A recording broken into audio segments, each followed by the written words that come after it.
দলের প্রার্থীকে বিজয়ী করেছেন তাদের সবাইকে অভিনন্দন এবং রহমানুর রহিম। ত্রয়োদশ জাতীয় সংসদ নির্বাচন উপলক্ষে 12 তারিখ রূপগঞ্জের সর্বস্তরের জনগণ ধানের শীষের পক্ষে যে অবিস্মরণীয় রায় দিয়েছেন, সেই জন্য রূপগঞ্জবাসীকে আমি আমার ব্যক্তিগত পক্ষ থেকে, জাতীয়তাবাদী দলের পক্ষ থেকে শুভেচ্ছা অভিনন্দন জানাচ্ছি।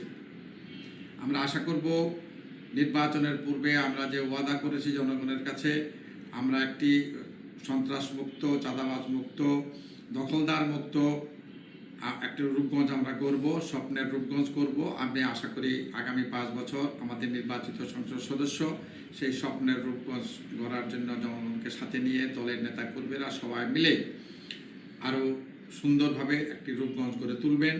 মানুষের প্রত্যাশা পূরণ হবে এই আশা আমি করছি। এবং আমি জাতীয়তাবাদী দলের সর্বস্তরের নেতাকর্মী যারা বিগত নির্বাচনে অক্লান্ত পরিশ্রম করে দলের প্রার্থীকে বিজয়ী করেছেন তাদের সবাইকে অভিনন্দন এবং